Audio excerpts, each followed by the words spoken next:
All right, so I wanted to give you guys a little gift, and it's a breathing practice that I've been taught many years ago. It's a practice that I practice virtually 300 to 320, maybe even more days out of the year. In other words, most of the time. And I practice it for a number of reasons. Primarily, it's the mental clarity that comes from this practice. It also settles the emotions, keeps everything really settled down. But it gives you energy.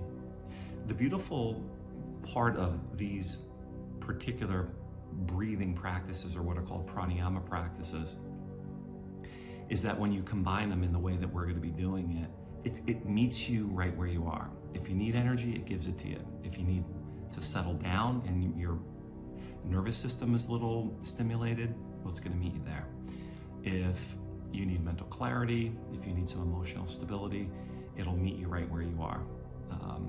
So we're going to be starting with these practices. The first practice is what's called Kapalabhati. And Kapalabhati essentially means skull brightening breath. But what it really does is it illuminates in clarity. Because a lot of times if you're foggy headed, or if you're just overwhelmed or tired or whatever, what this does is it clears the fog. So skull brightening just means bringing clarity, in my opinion. The second breathing practice is what we're calling Nadi Shodhana. And essentially what that means is alternate nostril breathing. And essentially what that does is it helps to balance the left and the right hemisphere of your brain. Now, why is that important? Well, that's important because in order to get into a present, mindful, meditative state, your left and your right hemisphere of your brain have to be balanced together. And how they measure that is really interesting. You can do the research online. They strap up all these different neurological mechanisms to help measure the brain waves. And the practitioner breathes in this way, and it's as clear as day, where you start to see the brain starting to move in a particular way and show up. So the good news is we're not going to be watching, a computer monitor. We're actually going to be experiencing it for ourselves. But the techniques can sometimes be a little misunderstood. So I want to just give you guys a little appetizer here. So essentially, Kapalabhati is a rapid out breath. And the way that I've been taught is to really start slowly and slowly out of the mouth, like so.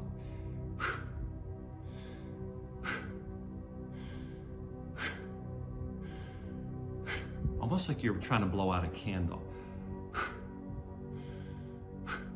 Okay?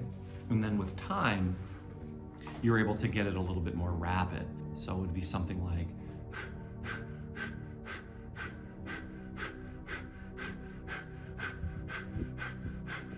now once you're able to get it through the mouth, then you close your mouth and you do it through the nostrils.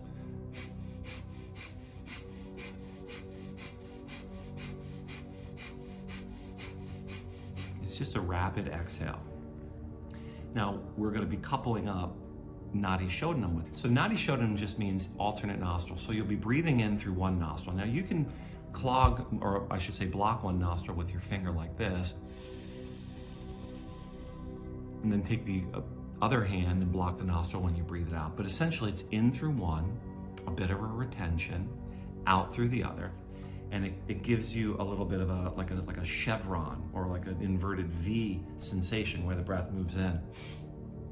Now what that does is that balances out the brain. And when we practice in this way, and then we enter into the gratitude wave physical experience, you're just gonna have so much more of you available to soak up the roots of this experience and get you ready for the final part, which is what's called Yoga Nidra. But I'm not gonna get into that right now. I just wanted to give you those techniques. Remember, Kapalabhati, 20, 30, 40 repetitions. Oh, and one caveat, it's not ujjayi through the throat. You wanna avoid going, but it's actually just more nasal, as opposed to